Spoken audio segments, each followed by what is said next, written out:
Sanibonani bangani, siyathokoza kakhulu ukuthi siphinde futhi sibonane kwi-Kids Live. Good morning, children. It's so wonderful that we can once again see each other at Kids Live. Kwakhona lokho mngani kuluthando lukaNkulunkulu ukuthi sikwazi ukuthi sihlangane sibuke izwi likaNkulunkulu. Even that, children, is God showing us His love, that we can once again look at His Word. Manje ke bangani namhlanje ngizokhuluma ngephunga lesinkwa. Today, children, I want to tell you about the nice fragrance or smell of bread, fresh bread. Yabona nje mngani ngoba ngihleli la angazi akusavumi lokhu lithi nje khafuya iphunga elimnandi lesinkwa esisanda kubakwa. You know, children, even as I'm sitting right here now, it is so nice to sit next to this bread because I just get this whiff every now and then and I'm just dying to eat some of this bread. It smells so nice. Manje ke bangicabanga nje ngoba lesi sinkwa nje esibrown lesi sijwayelekile kodwa sinuka kamnandi engathi ngasidla netiye nobisi oluningana. And now imagine, children, this just looks like an ordinary plain brown bread. Doesn't look very fancy, but the smell is causing that I'm so longing to have some of this bread, to eat it with some and drink a cup of tea with it. Manje ke mngani ke izinkwa ke namaphunga azo zihlukene. Mawungacabanga nje angazi mngani noma uyasazi isinkwa lesi sika garlic. Now, children, breads, they get different types of breads and they have different types of smells. I don't know if you can imagine. Maybe do you even know what is a garlic bread? Yo mngani sinuka kamunandi angiphathi kusuzosuluma sesithi asha phakathi bese usihlafuna nephunga lakhona elimnandi. Oh, garlic bread, children, smells so delicious. You just want to take a big bite and that's even better than the smell. Bese ke mngani futhi ziningi inhlobo ngoba sengishilo kodwa khona lese ngingafuni ngisho ukushiya lesi sinkwa sombila. Hey, simnandi mngani, sinuka kamnandi. And I've told you about that there's many types of breads, but there's a bread I don't want to leave out that you must know about. It's a maize bread. It's made of mealies and it tastes and smells so delicious. Manje ke mngani kungani namhlanje ngikhetha ukuzokhuluma ngamaphunga ngoba isinkwa egcineni sikunikeza inkinga ezithize uma usidlile. And now why is it that I want to talk to you about bread and how the bread smells? Because after all, it's just bread. And some people, even if they've eaten it, it gives you problems. Yabona abanye baba nenkinga yokuthi isisu sivele sisongelane siqine ngaphakathi mase bedla isinkwa. Some people have a difficult time in their tummies when they've eaten too much bread. Their tummy doesn't agree with that. Abanye bangani bavele bacobeke bafuna ukulala made bedla isinkwa. Some children get very tired when they've eaten bread and they just want to go to sleep. Abanye bangani bathola umdlandla baqhuma kwesikhashana kodwa futhi emva kwesikhashana nje sincane sebekhathele. Some children seem like they get lots of energy when they've eaten bread and they're up and down and full of energy, but just shortly after that they are tired and all the energy is gone. Abanye mngani ngoba sibuye siphumele namazinyo nje uthi uyasiluma isinkwa sivele sibambelele lana okungekho khona izinyo sikulimaze mngani. Sometimes, you know, when we bite into bread and maybe we've got a tooth that's fallen out and then the bread hurts us in that space in the gum where we've got no more tooth. Ngakho ke bangani isinkwa noma singanuka kahle kangakanani kodwa sinaba nenkinga zakhona. So it doesn't matter even how nice the bread smells. Sometimes it can really just give us problems. Kodwa ke bangani kukhona isinkwa esinokuphila esinganazo izinkinga. But do you know, children, that there is a bread that is full of life and never gives you any problem? Uyabona mngani lesi sinkwa lesi uthi mawusidlile akekho umuntu obuzayo ukuthi udle siphi isinkwa ngoba ngisho usidlile iphunga lakhona lizwakala kunoma ubani. And children, do you know that if you've eaten of that bread, that special bread I'm talking about, then nobody even asks you what bread you ate because they can smell what bread you have been eating. Cabanga mngani ufike esikoleni umuntu esekutshela ukuthi hayi wena ubudla izinkwa zombila wena ekseni ngiyasizwa siyanuka. Imagine, children, if you got to school one morning and everybody tells you, oh, we can smell you had mealie bread for breakfast. Noma hayi wena mngani udlisa wado wena mngani ngeke siyanuka siyasizwa. Oh, no, you had sourdough. We can smell the smell of sourdough on you. Kodwa bangani uma udlele isinkwa engikhuluma ngaso akekho umuntu ozoswaca athi ayi wena udlela uphi uhlobo lwesinkwa kwanuka kabi kangaka noma iphunga lakho asilitholi kahle kuba iphunga elihle. But this special bread I'm telling you about, nobody doubts or has any questions about why you smell bad when you've eaten that bread, because that bread only brings a good smell. Wonke umuntu mngani uyajabula ukuba seduzane kwakho. Everybody will be happy to be close to you. Wonke umngani odlala naye uthi uma eseqedile ukudlala nawe athi kwazi kwamnandi ukudlala noSibanibani.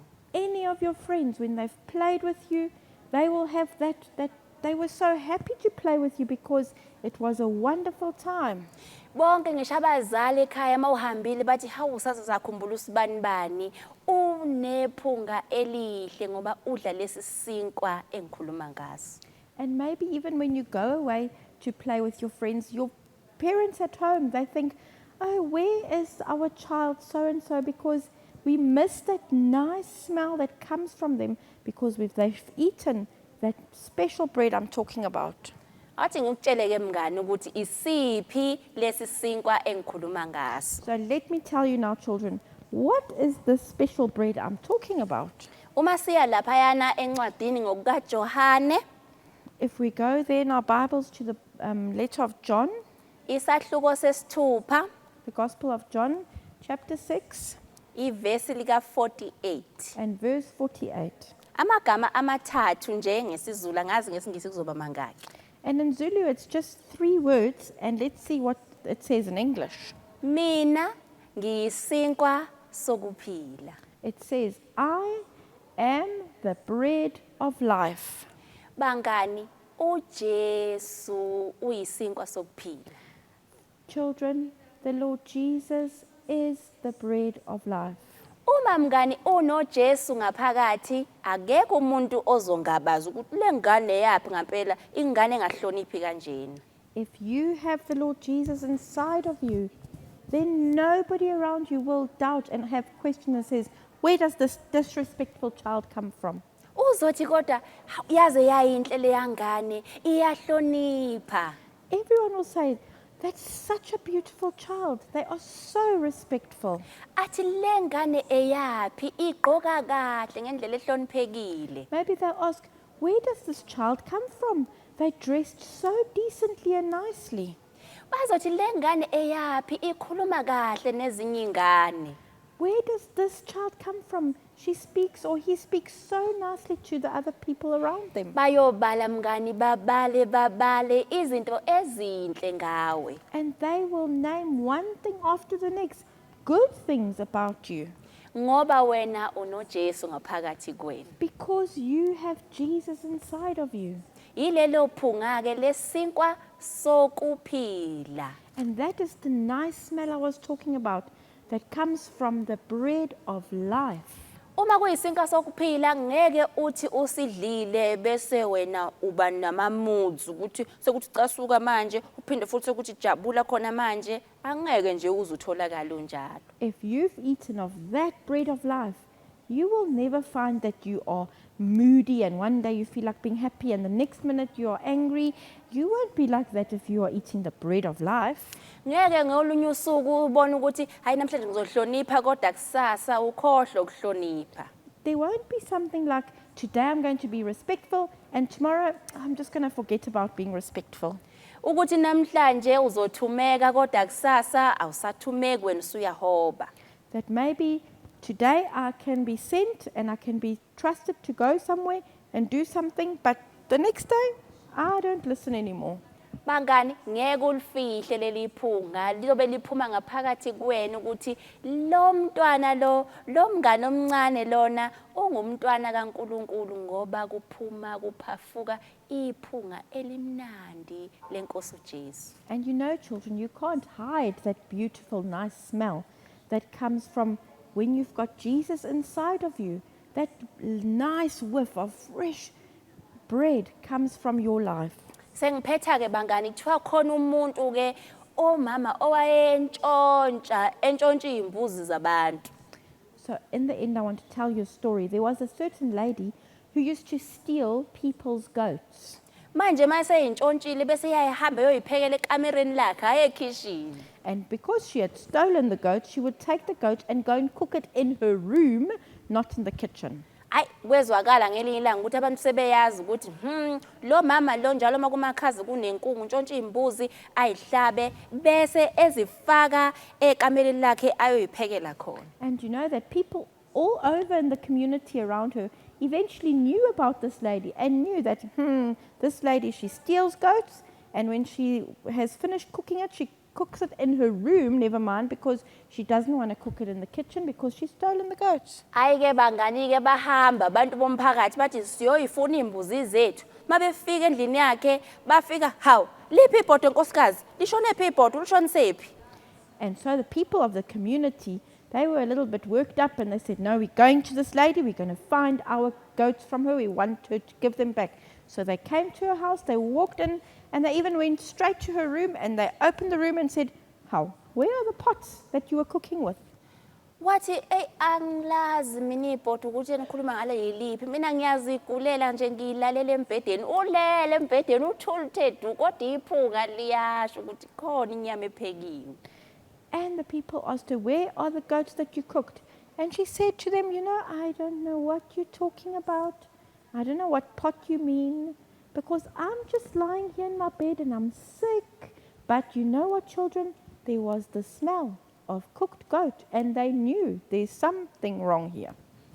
Ay bathi bethi ay vuka akukho lokugulayo vuka sibone mabethi uhleli bangani phekwe. And then they said, no, no, no. You can't be sick. We want our goats from you. Get up out of this bed. And they pulled her up out of the bed. And what did they find? She was lying on top of the pot. Useshile sasimshisile isimokwe nebhodo belishisa useshile ushiswa inyama entshontshiwe. And she had even started burning because the pot was still hot when she hid it under her blankets and lay on top of it. And the meat had burnt her and it wasn't going well. Yabona ke mngani wona uyahamba uyosukela usathane lapha ehlalele ngaphandle umfaka kuwena uzokulimaza usathane. And you see, that is what the devil does, children. You go out and let the devil into your heart, then he will just ruin you and hurt you. Bese mngani nakhona kuzozakala iphunga kodwa iphunga elintshontshiwe usathana kena wakho musukumntshontsha. And then there will be another smell coming from your lives, children. If you've allowed the devil to sit in your heart, then a bad smell, a smell that is from something that is stolen, because the devil doesn't belong to you. Don't go and steal him and put him in your heart. Nakho mngani okuhle isinkwa sokuphila esinguJesu Kristu. But here is the good thing. The best thing is this bread of life, which is the Lord Jesus. Uzophila mngani awuzokudinga ukuthi ugule njengaloya nkosikazi wayiqamba amanga ethi uyagula kanti ngoba untshontshiwe. And if you have this bread of life, children, you will be well. It won't make you sick like that lady who was now suddenly sick because she was doing the wrong thing. Ayike bangani bekuyilokho nginiphathele khona ukuthi khumbulani bangani uma unoJesu kuwena kuzophuma iphunga elihle. And that's what I wanted to share with you today, children. And remember that if the Lord Jesus is inside of you, then a nice smell will come from how you live. So cela ke uMiss Van der Walt asivalele ngomthandazo. Let's close and pray. Lord Jesus, we thank you so much for what we've heard today. Nkosi uJesu siyabonga ngesikuzwile namhlanje. Thank you that we learn that if we have you, everything in the way we live will show that you are in us. Siyabonga ukuthi wena mawukithi phakathi kithi konke sikwenzayo kuyobonakala wena. Lord Jesus, help all the children, please, Siyacela Nkosi uJesu usize bonke abantwana that they will chase away the devil and that they will allow you to live inside of them. ukuthi ubaxoshe usathane bamxoshele le ukuze bakwazi ukuthi bavumele wena uphile empilweni zabo. And then, Lord Jesus, everybody around them will know and see that you are living in them because they're living good life and there's a good smell coming from their lives. Ukuze bonke abantu abaphila nabo beyobona bezwe ukuthi baphila impilo enoJesu ngoba kubonakala izithelo ezinhle. Please go further with all the children today. Cela Nkosi uqhubeke nabo bonke abantwana kulolu suku For your lanamhlanje. name's sake we pray. Sicela lokho egameni lakho. Amen. Amen.